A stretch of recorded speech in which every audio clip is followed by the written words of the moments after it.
gihe abamidiyani mu mibare isanzwe tujye mu mibare bari 126,000. Mwumva ukuntu bari benshi. Imana yabwira Gideyoni akavuga ati yewe kumbwira ko uzabana nanjye n'abamidiyani biriya bihumbi byose ndabona nta kintu bimariye. Muzi ikintu Imana yaje kubwira Gideyoni? Yambwiye ngo Gideyoni yahise avuga ati none ubwo ngomba guhana n'abamidiyani ukamubwiye ko uzanabana nanjye, reka nanjye njye gutoranya abasirikare. Agiye gutundi mudamu humvisha ijwi rya marayika. Ururimi rwa Mariya na Elizabeti bose barwumvikanagaho kuko bose bari baravuganye nande, bari baravuganye na Mariya, bari baravuganye na marayika. Ukeneye umuntu wumva amarangamutima yawe. Matanga ntago narizi ko iryo jambo riba muri Bibiliya. Rero umuntu wabanuriwe kuyobora abandi, muramwumvishije? Umuntu wabanuriwe kuyobora abandi agomba kwihanganira abatagira ubwenge n'abayoroshye.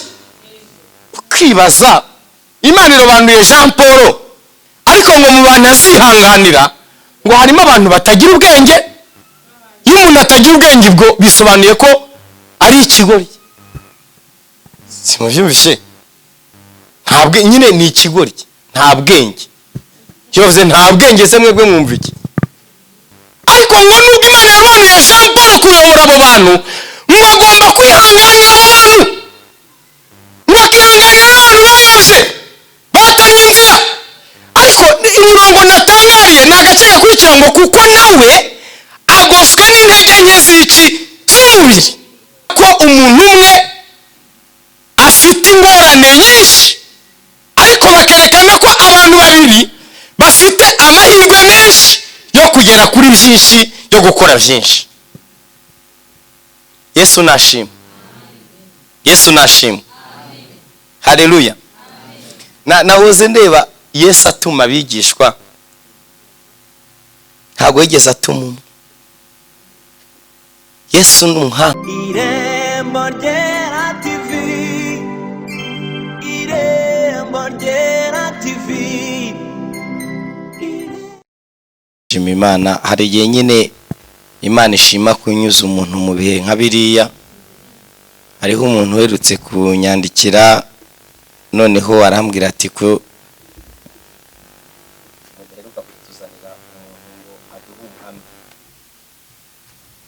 noneho arabimbwira cyo baraza kubitunganya. Okay, noneho ariko abo muntu arambwira ati ko tudaheruka kumva umuntu waduha ubuhamya. Noneho ndatekereza ko nsanga ntabwo duheruka umuntu ngo aze atanga ubuhamya. Ako nyine uyu mubyeyi yaravuze bintera gutekereza, abantu mukunda ubuhamya mwumvisha ahantu ubuhamya buva? Murabumvishe? Buca mu mubabaro ungana kuriya, buca mu marira angana kuriya. Ubwo rero niba mukunda ubuhamya, ukabuzi ko Imana izaguteguramo umuntu uzatanga ubuhamya, murumva ahantu buva. Mwumvisha atari ahantu hakomeye, ariko buri impamvu yahaciye ari kugira ngo uyu munsi nyine bizadufashe. Yego, dusome imirongo mikeya. Ntabwo wenda dufite igihe kinini cyane ku buryo twasoma imirongo myinshi, ariko dushaka gusoma imirongo mikeya kugira ngo tuganire n'iri jambo turyongere ku yandi menshi. Ibyakozwe n'intumwa ibice 10. Byakozwe n'intumwa ibice 10.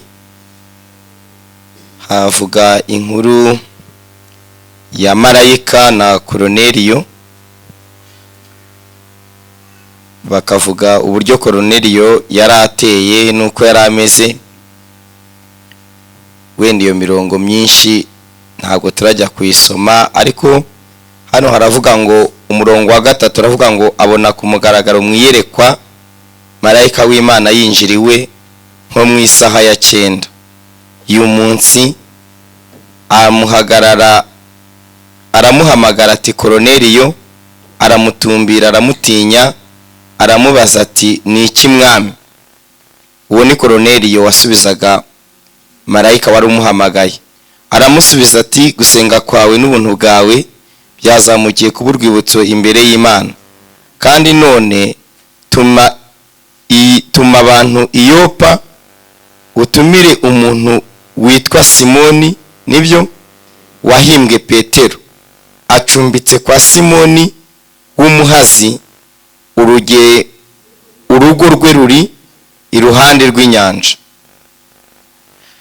Uyu murongo rero wa 5 niwo nashatse ko tugarukaho. Uravuga ngo kandi none tuma abantu i Yopa utumira umuntu witwa Simoni wahimbwe Petero, acumbitse kwa Simoni w'umuhazi, urugo rwe ruri iruhande rw'inyanja.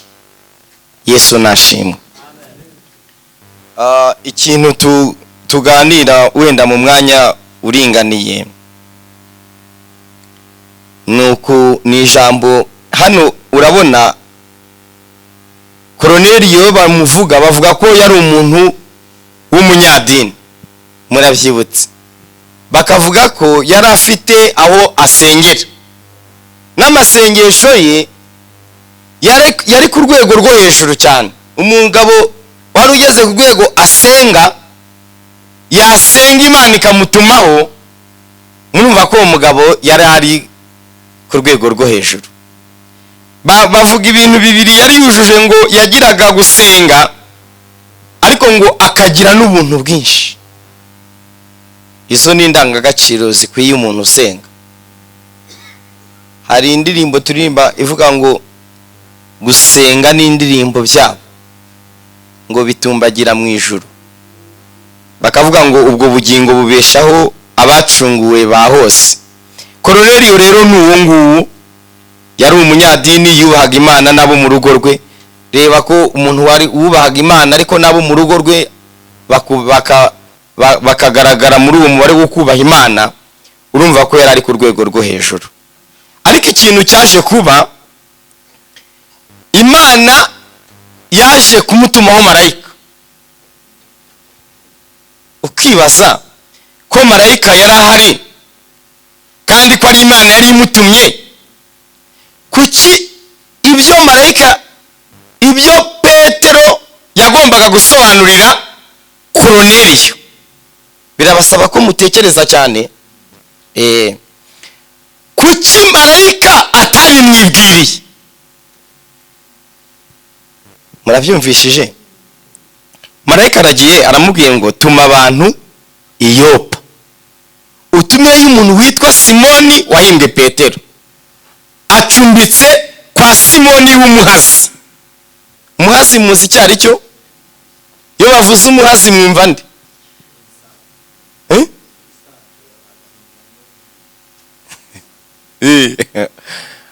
Ariko iyo bavuze Simoni w'umuhazi, umuhazi ni bano bantu urabona musigaye mucuranga izi piano n'amagitari n'ibiki, ariko hari ibicurangisho gakondo harimo nk'ingoma.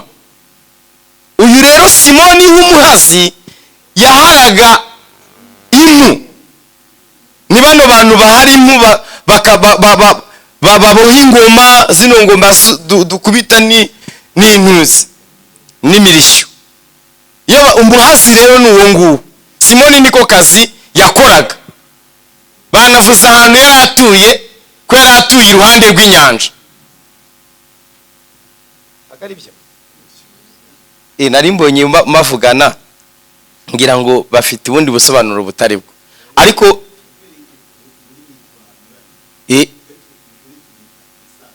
okay, uriya bakoresha ikirundi. Okay, Simoni rero nuwo yari umuhazi. Noneho ariko marayika abwira Petero, abwira Koroneliyo, aramubwira ngo tumi Yopa hariyo umuntu witwa Simoni kandi acumbitse kundi Simoni w'umuhazi, hanyuma umutumire aze. Ibindi bintu ari kuvugana nawe simbikubwira, araza kubikubwira. Ijambo rero tuganira rivuga ko ukwiye kugira umuntu mubana mu buzima bwawe bwinshi. Haleluya. Kugira umuntu mubana mu mibereho yawe, ubana nande. Kenshi iyo tuvuze gutya abantu bavuga ngo ngewe ngo nta muntu njya ngira mbana nawe, ngo abantu bose ni babi, ngo uwo nizeye ahita amemukira. Mwese byababayeho? ngo uwo nizeye ahita amemukira, ngo ubwo nahisemo kwibana nabo basibane. Nshaka bakubwira ngo uwo murongo ntabwo ari wo. Imana nta n'ubwo igushyigikiyemo. Imana irashaka ko ngira umuntu tubana. Hari n'abandi bavuga ati ngewe nzajya mbana n'Imana gusa, iby'abantu ntabwo bindeba. Uyu munsi rero inyigisho ngiye kuvuga igiye kukubwira ahubwo ko kubana n'abantu bikureba cyane, no kugira ngo ubane n'Imana bizasaba ko hazamo umuntu. ahubwo ubu ntabwo uzi ko mutari muzi umuhazi, mwari munyeneye ahubwo kugira ngo nze kubabwira umuhazi hari iki. Nababashe murambwira bati iyo bavuze umuhazi tuyoberwa icyo bavuze, ubwo mwari munyeneye kugira ngo mumenye iri jambo. Ubu ngubu kugira ngo musenge mwari mukeneye umuntu uraza akayobora amasengesho, kugira ngo mwige ijambo ry'Imana. Kandi murebe marayika yarahari, mwarararanye, mwanabyukanye n'umwuka wera, mwabyukanye. Ariko umwuka wera ntabwo yigeze abasobanurira umuhazi. Mwari mukeneye Sipiriya uzaza akabasobanurira umuhazi.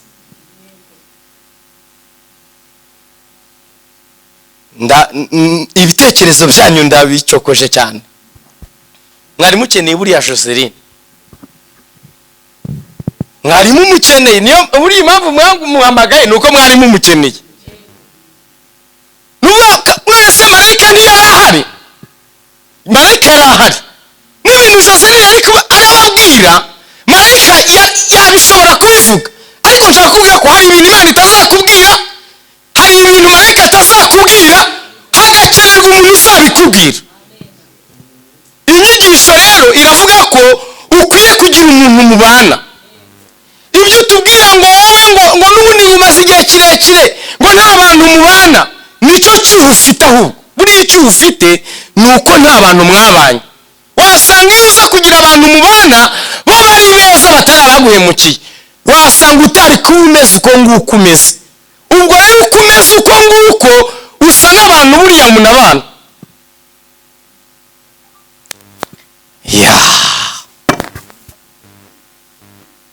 Yesu ashimwe. Haleluya.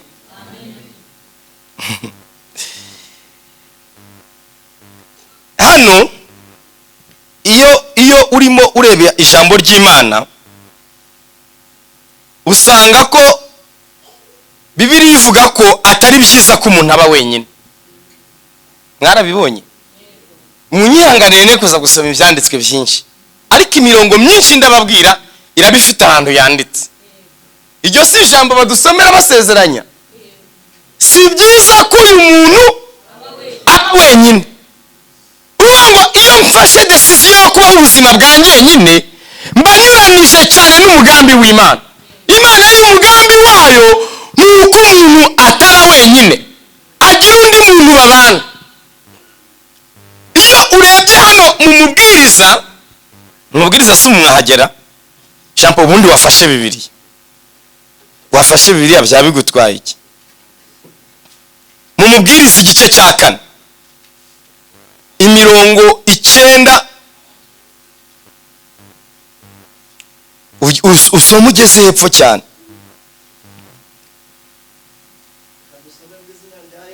Yego, umubwiriza 4 uhere ku 9.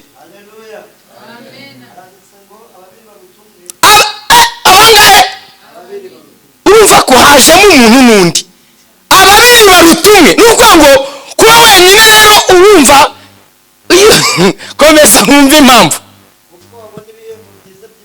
Iyo babaye babiri bagakora ngo babona ibihembo byiza byinshi by'imirimo yabo. Komeza wumve. urumva iyo uri wenyine uba uri kubyutsa, ariko iyo turi babiri nkagwa urambyutsa. komeza wumve. uguye ari wenyine atagira umubyutsa aba agize ate? nuhitamo kuba wenyine urumva ko ukazagwa uzaba uri ubonye akaga, ubonye ingorane, aba abonye ishyano. komeza wumve. urumva si umuntu umwe. komeza wumve. ariko uri wenyine yasusurukirwa ate? umuntu naho yanesha umwe, kunesha babiri birananirana, kandi umugozi w'inyabutatu ntuwucika vuba. ugeze kuri kangahe? rekera urawusomye. urakoze cyane.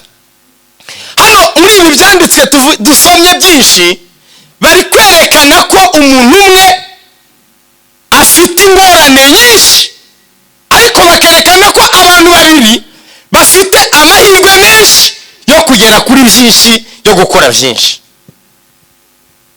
yesu nashimwe. yesu nashimwe. haleluya. nahoze ndeba yesu atuma abigishwa, ntabwo yigeze atuma umwe. yesu ni umuhanga. nimusoma ririya jambo misiyo ririmo misiyo hariya muri Matayo kuri 28 kuri 19 16 19 kugeza kuri 20 yarababwiye ngo mugende. ntabwo mwumvishe mu bwinshi se? mugende mu mahanga yose. ntabwo yigeze avuga ngo ugende, yakoresheje mugende. nuvuga ngo ubundi umuntu umwe w'umuhanga yaravuze ngo nushaka kwihuta uzagende wenyine, ariko ngo nushaka kugera kuri uzajyane n'abandi. nushaka kwihuta uzagende wenyine, ariko nushaka kuzagera kure uzajyane n'abandi. impamvu abantu bagera hafi bagenda bonyine, ariko impamvu abantu bamwe bagera kure ni uko bajyana n'abandi. mwifurije kugira umuntu mujyana. yesu nashimwe. ukwiye kugira umuntu mujyana. wigenda wenyine ntabwo uzabishobora, ntabwo uzabishobora kuba wenyine. ukwiye kugira umuntu mubana. yesu nashimwe. uyu munsi turareba gusa inyungu zo kugira umuntu mubana, ariko ubutaha twareba ko umuntu ahitamo umuntu bajyana. aho rero ntabwo twahagira. uyu munsi turareba gusa ko imana itandemeye kuba njyenyine. ntabwo imana yishimira kubaho wenyine, ntabwo ari umugambi w'imana. umugambi w'imana ni ukugira umuntu mubana. umugambi w'imana ni ukugira umuntu muganira, muvugana, ni ukugira umuntu ubwira imbaraga zawe ukanamubwira intege nke zawe. hano mu rugendo rw'abisiraheli bava mu Egiputa, ayo makuru murayibutse y'uburyo abisiraheli bavuye mu Egiputa bakajya i Kanani, ntimubyibutse? ariko natangaye ndimo ndeba ukuntu Mose niwe Imana yari yahamagaye. amakuru yose y'urugendo Imana yari yayabwiye Mose. niwe wari ufite amakuru y'urugendo kurusha n'abisiraheli. ariko narimo ndeba ukuntu Mose, nubwo Imana yamuhamagaye yamubwiye byose, Mose ngo yarimo yinginga umuntu witwa Hobabu ngo kugira ngo bajyane. navuze Mana, kuki Mose yinginze Hobabu ngo bajyane, kandi Mose ariwe Imana yari yahamagaye, ariwe Imana yari yahaye amakuru y'urugendo, ariwe Imana yari yahaye inkoni yo kuzajya arambura hejuru y'inyanja igacikamo, ariwe Imana yari yahaye inkoni yo kuzakubita igitare kikavusha amazi. ariko Mose mu guhaguruka yegereye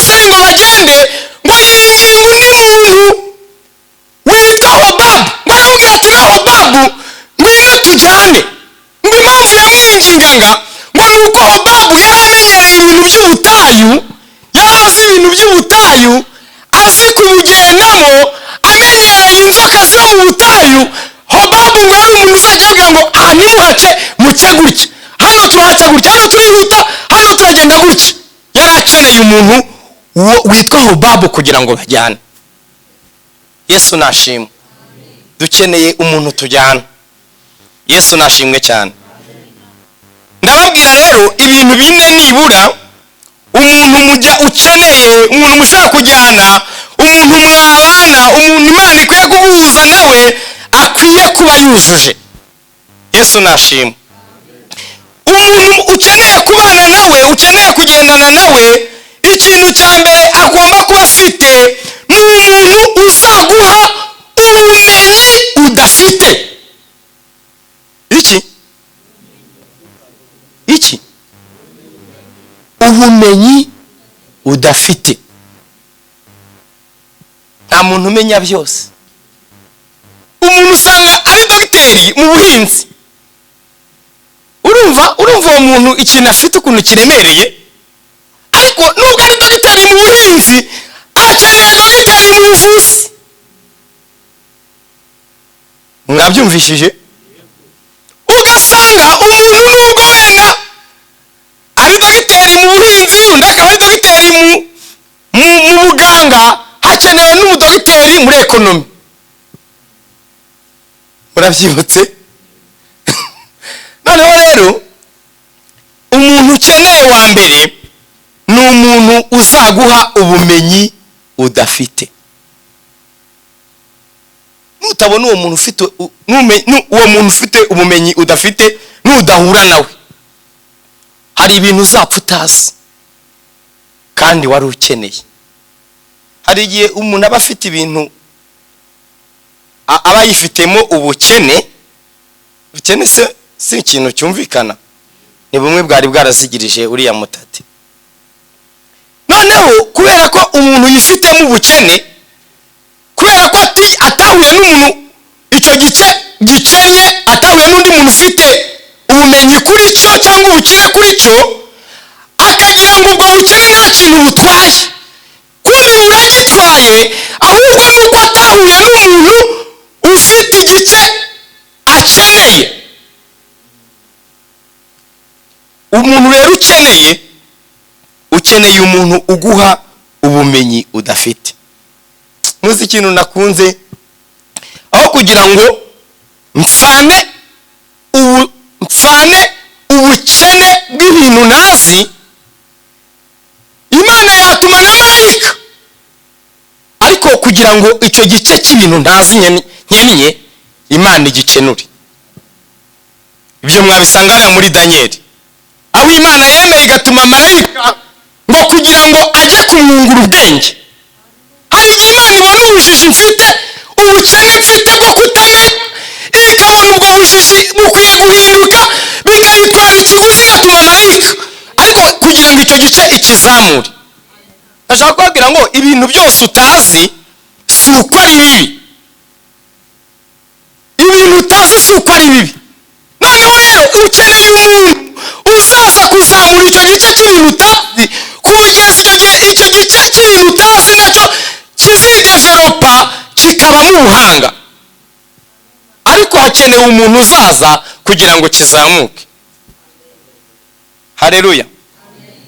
Wenda ntabwo irimo haleluya nyinshi, mwihangane. Noneho rero ikindi kintu nabonye cyo kugira umuntu tubana, uretse kutwungura ubwenge no kutumenyesha ibintu tutazi, hari igihe uwo muntu nkeneye ikindi kintu agomba kuza gukora. Hano mu Baroma 15 murahagera? Abaroma 15 ntabwo nzi ko mwahagera, ariko Abaroma 15 hari ikintu nakunze cyane. Umurongo wa mbere 15 kuri 1 na 2 haravuga ngo twebwe abakomeye dukwiriye kwihanganira intege nke z'abadakomeye. Mwabibonye? Nitwinezeze wese muri twe anezeze mugenzi we, nibyo, kugira ngo amubere iki? Amubere inyunganizi, amukomeze. Yesu nashimwe. Ukeneye umuntu wo kukubera inyunganizi, kandi nakubera inyunganizi uzagira gute? Uzakomera. Ariko nutabona umuntu wo kukubera inyunganizi ngo agukomeze, uzahora uri umunyantege nkeya. Buriya kenshi na kenshi hari igihe twigisha abantu tukabigisha ngo ukwiye kuba umunyamwuka.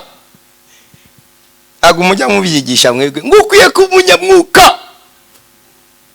Noneho rero kugira ngo buriya ube umunyamwuka rero ukeneye umuntu, murankurikiye neza, uzabana nawe w'umunyamwuka. Nuba ushaka kuba umunyamwuka nka Jose, ubwo tega ujya gushaka Jose akubwira ibanga yakoresheje. Nibitaba ibyo ntabwo uzaba umunyamwuka. Kunze naba umunyamubiri udasenga, ubwo nyine umuntu udasenga yagusengesha se? Niba asenga yariye, nawe uzasenga wariye, wabishaka utabishaka.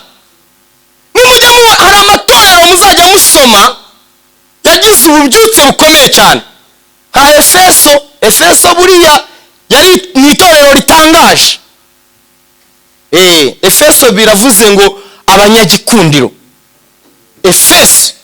Ariko nujya kureba umushumba wa Efeso uzasanga yari Yohana. Urumva abantu bayobowe na Yohana. Twebwe dusoma urwandiko rwa Yohana dusomyemo 20 ikatumara. Noneho reba abantu babanye na Yohana, akabigisha gukunda, akabaha igaburo ryera kuwa gatandatu. Nimujya kureba umushumba wa Efeso muzasanga yarabaye nde? Yarabaye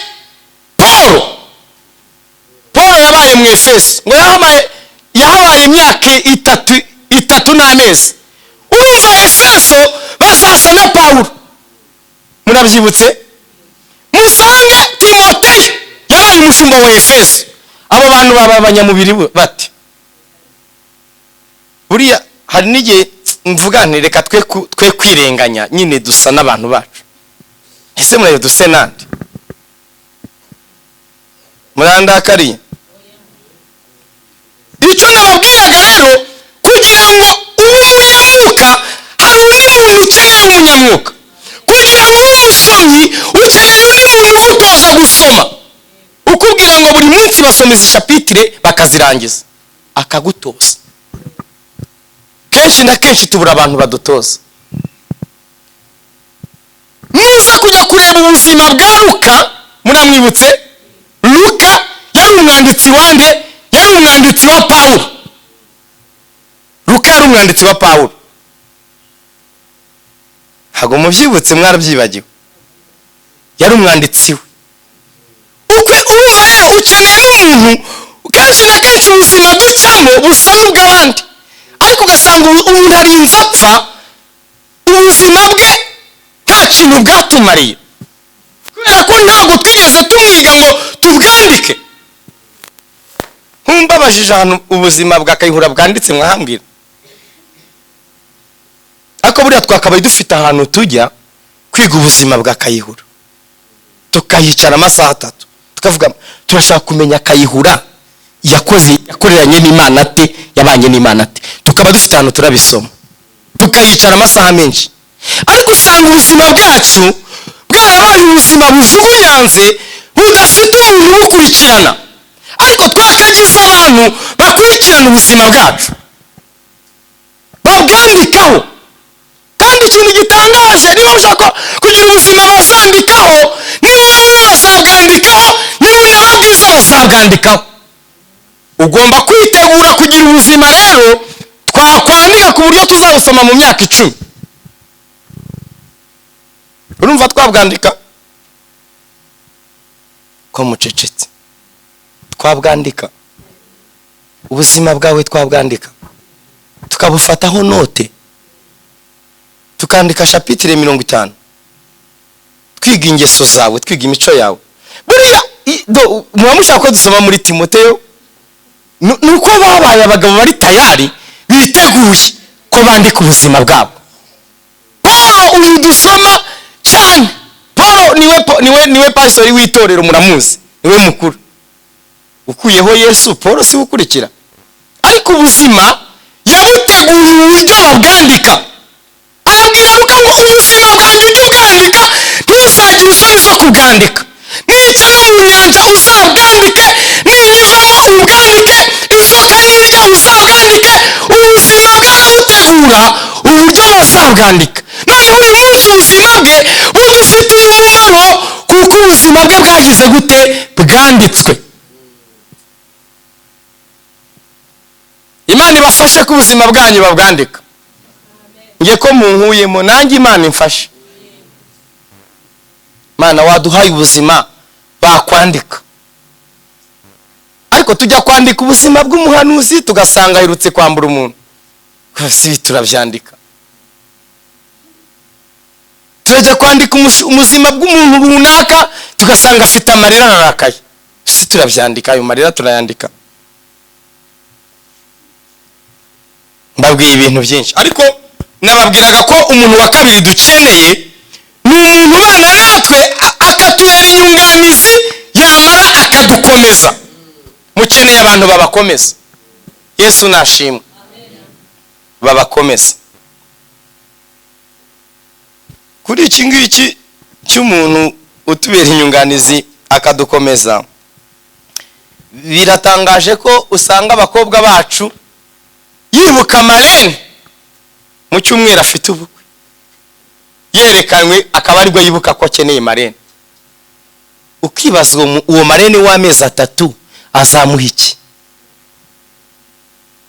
Ukibaza uwo marene we abereye umwana, uwo mwana we azamuha iki mu mezi 3 wabuhaye iki umuntu? Ko marene yakabaye umuntu wabanye n'ubuzima bwawe igihe kirekire, akaba azi intege nke zawe, akazaza icyaha ntuzazinjirane muri ruriya rugo. Ariko biratangaje ko nzashaka pare nerekanwe, ngibaze nk'ibyo bintu. Ariko yakabaye yarabanye nanjye, yaranteguye, ambwira ati izo sambiri zawe utaha shawe ntuzazitaha wagejeje umwana w'abandi mu rugo.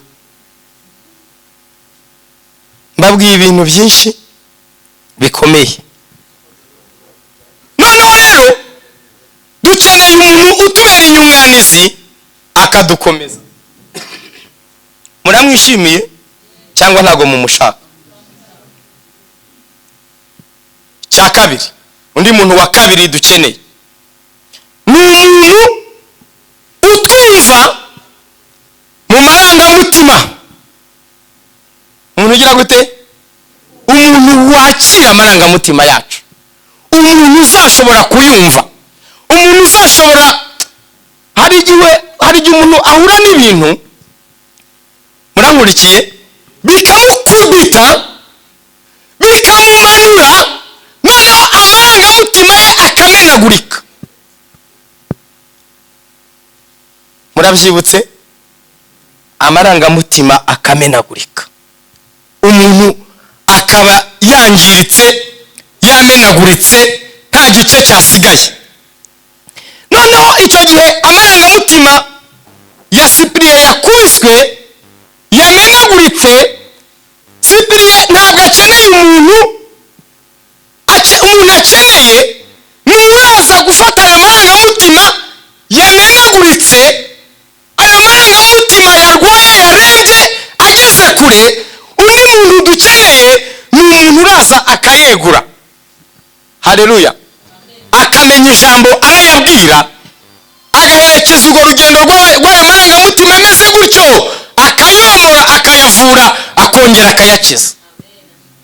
Kenshi na kenshi hari ibintu ducamo, duca mu bintu bimeze gutyo, duca mu bintu bimenagura amarangamutima, duca mu bintu bibabaza imitima yacu, duca mu bintu bigoye bikomeye cyane, ku buryo niba hari abantu twakabaye dukeneye, ni abantu basanasana ayo marangamutima yacu ameze gutyo. Murabyibutse? ni abantu bafite amagambo babwira uyu mutima wamenaguritse, uyu mutima ukongera ukiremamo ubushobozi. Ariko usanga kenshi na kenshi atari ko bitugendekera, ahubwo usanga amarangamutima ya bazina banjye yaramenaguritse. Ni ukuvuga ngo abantu bose bazakurikira ayo marangamutima yawe yamenaguritse, abatazitonda uzamena nawe amarangamutima yabo. Buriya umutima ukomeretse urakomeretse. Ibyo ntabwo mwari mubizi ahari. Umutima wabwiwe nabi, iyo utagize umuntu uwomora, kenshi na kenshi uyu mutima nawe uzabwira abandi nabi.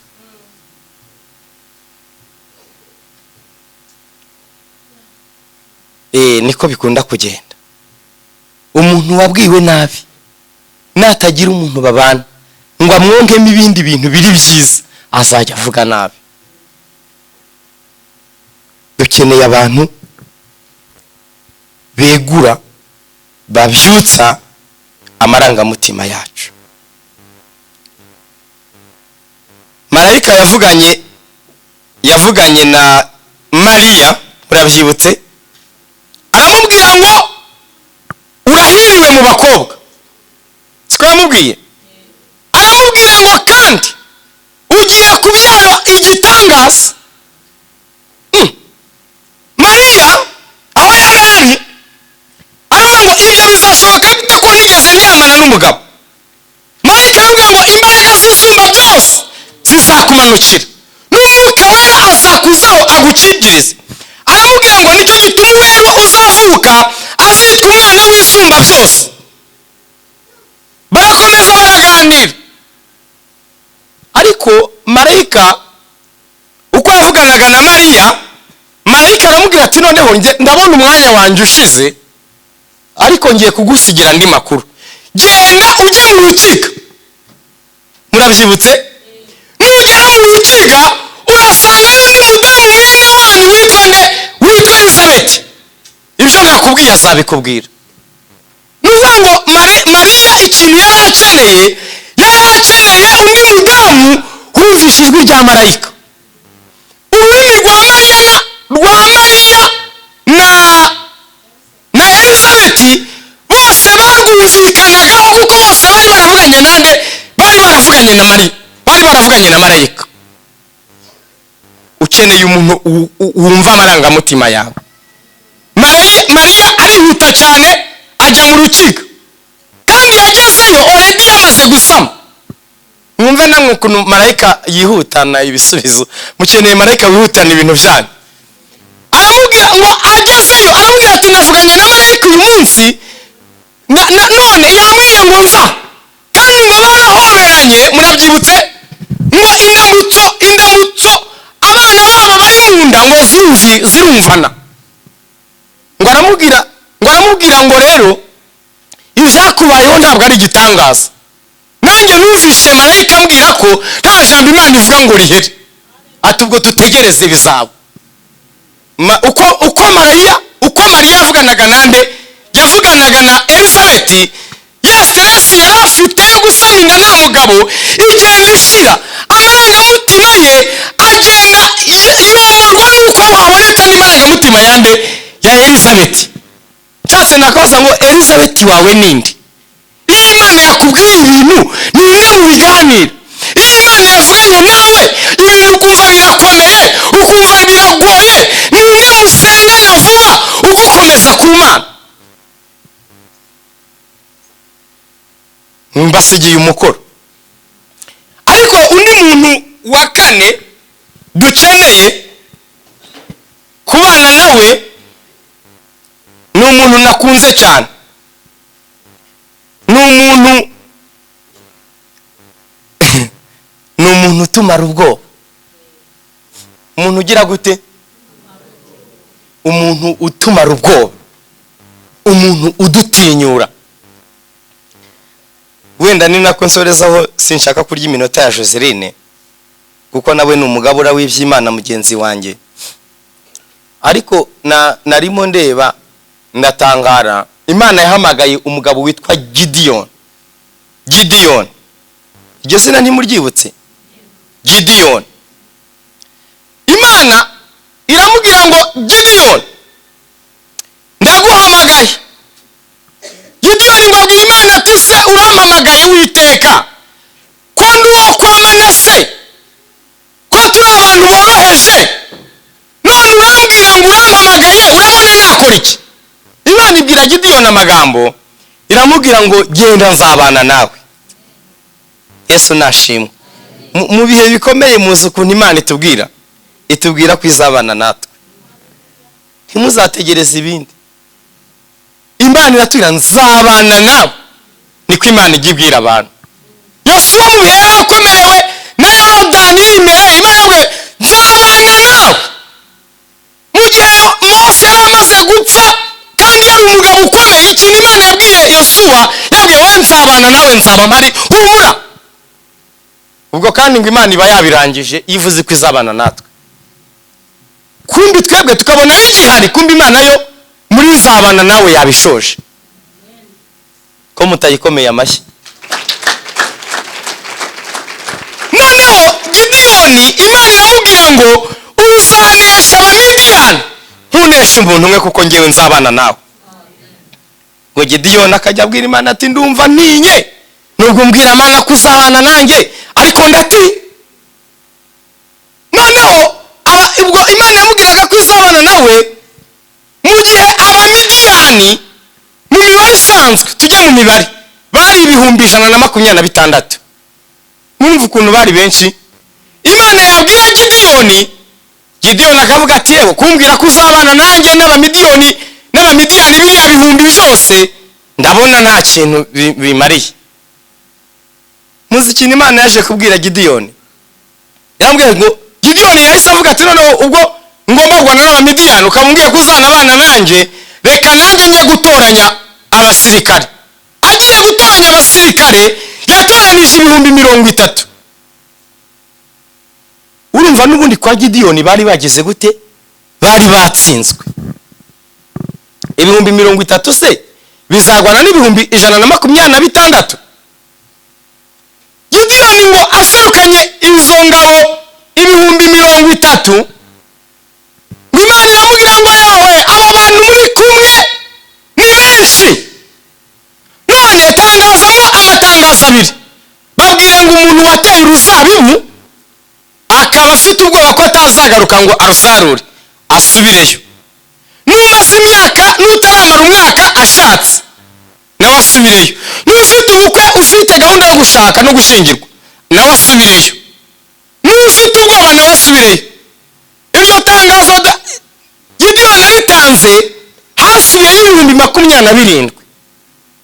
Hasigara ibihumbi bingahe? Bizagwana n'Abamidiyani bangahe? 126,000. Urumva kwa Gideyoni n'ubundi bagize gute? Batsinzwe. Tukomeze imibare nsoze. Gideyoni abwira Imana ngo, Imana yabwira ngo ni benshi abantu muri kumwe, none nabo kandi n'ibihumbi bingahe? N'ibihumbi 3. Iyo bamanukane mujyane ku kagezi mbakugeragereze. Gideyoni ngo amanukana abo bantu 3,000 ngo abagejeje ku kagezi. Bibiliya yanjye yambwiye ngo baranyweye, bamwe ngo banywesha amashyi bakajya bayora amazi bakanywa, abandi bo ngo Bibiliya ivuga ngo bayajabagizamo iminwa nk'imbwa. Gideyoni ngo arangije atanga itangazo, baravuga ngo abanywesheje amashyi bajye hano, n'abanywesheje iminwa nabo bajye ahangaha. Abanywesheje iminwa babaye 2,700, abanywesheje amashyi baba abantu 300. Imana ibwira Gideyoni ngo nzatabarana nawe ariko nzajyana n'abo bantu 300. None intwaro z'abantu 2,700 nibazisige, mwebwe muzifate n'abantu 300, nzabana nawe. Gideyoni ngo yumva agize ubwoba cyane, ngo yumva aratinya n'ubwoba yari afite bwikubye kenshi, ariko Imana yari yambwiye ngo nzagira gute? Nzabana nawe. Yesu nashimwe. Imana nayikunze cyane mu ntwaro Imana igira. Haleluya. igira intwaro yitwa igikuba, igira intwaro yitwa igihuha. Yesu nashimwe. Noneho ngo iragenda ijya mu rugero rw'abamidiyani aho bari baganditse, ngo irabarotesha. Urankurikiye? ngo bararota, ngo barota ngo hamanuka irobe ry'umutsima, ngo ryikubita ku ihema ryabo. Noneho ngo ihema ry'abamidiyani ngo rigwa rigaramye. Izo nzozi barazirota mu ijoro. Noneho ngo bukeye mu gicuku ngo Gideyoni ubwoba bwamwishe, ngo Imana iramubwira ngo genda jye mu rugamba narurangije. Ngo Gideyoni abwira Imana ngo mfite ubwoba.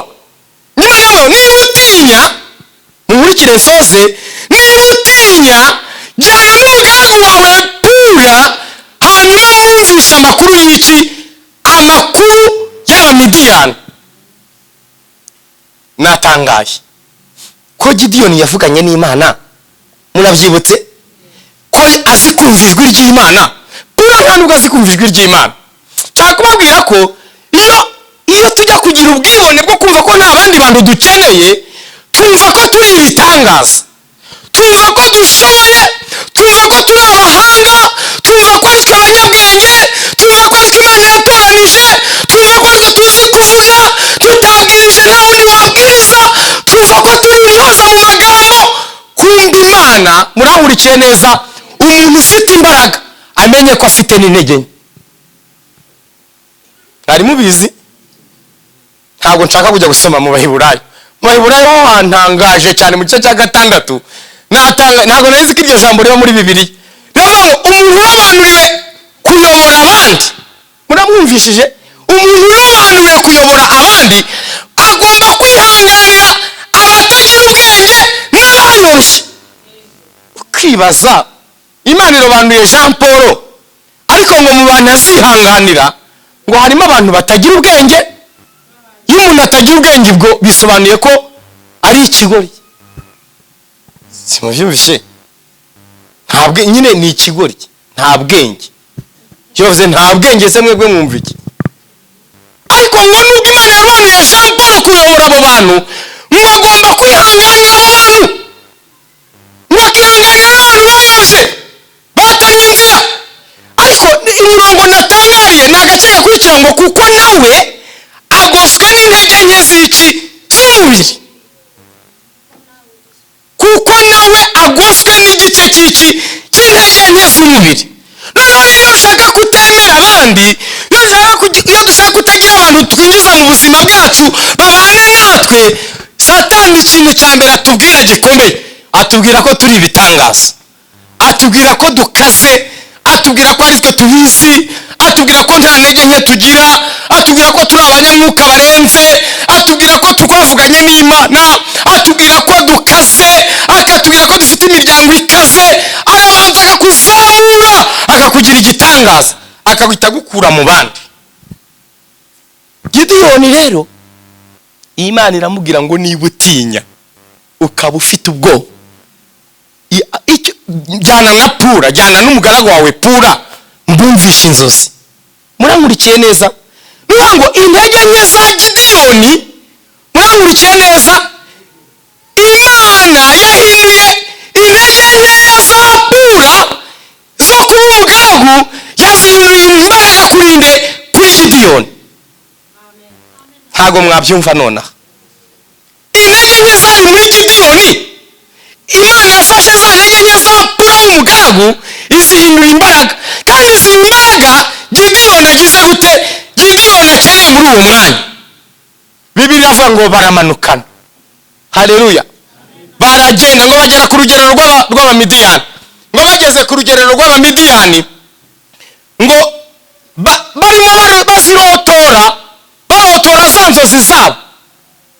Ngo Pura akajya abwira Gideyoni ati wabyumvishije ibintu barose? Ati umvishe ko ihema ryabo ryaguye rigaramye. Ati umvishe yuko umutsima waguye ku ihema ryabo. Ngo bakagera ko zarotowe, bakabwira ati iryo ni ihema rya iryo uwo ni Gideyoni, iyo ni inkota Gideyoni mwene Yowasi. Ngo abamidiyani yorodani, pura aramubwira ati wumvishe ukuntu bacanganyukiwe, ati tugende rero tujye kubatera. Baragenda bajya kubatera barabanesha. Ariko icyo nashaka kubabwira, dukeneye umuntu utwankuraje. Yesu nashimwe, udusunika, utubwira ko bizemera, utubwira ko bizakunda, utubwira ko tuzabishobora. Ariko iryo jwi hari igihe marayika atari buza kuri kubwira, ugakenera undi muntu ukwankuraje. Kuko mwarawe n'abantu babadekuraje rero cyane, ntago umenya ko hari undi muntu wakwankuraje ko byagenda ko wabishobora. Imana ibaha abantu mu bantu. Yesu nashimwe. Yesu yabanaga nande? Yabanaga na Petero, nabyibutse, akabana na Yakobo, akabana na Yohana. Reba ko no mu gihe cy'umubabaro we, ejo bazamubamba, abo bagabo bari kumwe nawe. Yesu nashimwe. Ngo impamvu yajyanye nabo gusenga, murabyibutse, ngo nuko yari akeneye abantu bamubwira ngo humura uri kumwe na so, kandi umugambi wa so ni ukumucungurira abantu, uzabishobora. Dukeneye abantu tubana nabo mu bihe by'amarira, mu bihe by'amakuba. Dukeneye abantu batubwira ngo turashoboye. Yesu nabaha umugisha. Noneho ngo yenda gupfa. Noneho uyu namubwira, wabuze n'umuntu bibwira w'umwizerwa? Hari uw'Imana ibibuze? Hari uwambwira ati njye Imana yari yarabimbujije. Ariko undi we n'ubundi abaririmbyi bagombye kugaragaza ko tutakibabona, karananutse, karumagaye, kenda gupfa. Wabuze umuntu wizeye muri korari ngurira ikirahure cy'amata nyinywe? Ukeneye umuntu ubwira ibyawe. Iyo bakubenze ubibwira nde? Witura ngo ntabwo uzasubira no guterana. Ukeneye umuntu uzajya unabibwira, akabwira humura ubutaha bizacamo. Mufate nk'umuvandimwe. Nzabivuga kera mu rubyiruko. Imana iduha umugisha. Imana ibagirire neza, Imana ibaha abantu. Iguha umubyeyi uzajya ubwira ko umugabo yakubwiye nabi, ntakuvemo, akagufasha uwo mutwaro. Iguha umugabo uzajya ubwira ko umugore ubona atameze neza. Noneho iyo udafite umuntu ubwira ako gahinda, karagenda kakakubamo, uzagira tapiyo izahita izamuka. Bizabyare umutima ugira uburwayi, ujye ku kinini mu myaka ushigaje. Ariko ukeneye umuntu muganira amarangamutima yose. Imana iduha umugisha. Mana mu izina rya Yesu turagushimiye. uri Imana itugira inama ikoresheje ibyanditswe byera. Haleluya. None ijambo uduhaye, ubwiye uyu mushiki wanjye ko akeneye umuntu babana mu byacamo. Ubwiye uyu mwene data ko akeneye umuntu babana mu byacamo. Turasenga ngo uduhuze n'abantu beza, abantu bamena imitima ubaturinde, abantu batubwira ko turi abanyantege tudashoboye ubaturinde. Uduha abantu batubwira ko tubishoboye, uduha abantu bankuraje ubuzima bwacu, uduha abantu basubiza intege mu buzima bwacu, uduha abantu beza b'imfura batwigisha kubaho, batwigisha kubaho, batwigisha kubaho, batwigisha imibanire n'abandi. Uduha abantu batubwira ibintu tutazi kugira ngo tubimenye. Ijambo ryawe uriho umugisha kandi urikoreshe icyo ukwiriye kurikoresha, mu izina rya Yesu, mu izina rya Yesu. Umuntu wagiye atakaza abantu, akaba adafite umuntu babana nawe, tumuhamagariye abantu mu buzima bwe bari beza batameze nk'abamukomerekeje. Umuha abantu bo kumwomora, bo gusana amarangamutima yamenaguritse, kandi ubikoresha ijambo ryawe kubw'umwuka wera. Icyubahiro kibi cyawe mu izina rya Yesu Kristo umwami wacu. Amen. Amen. Imana ibahe umugisha.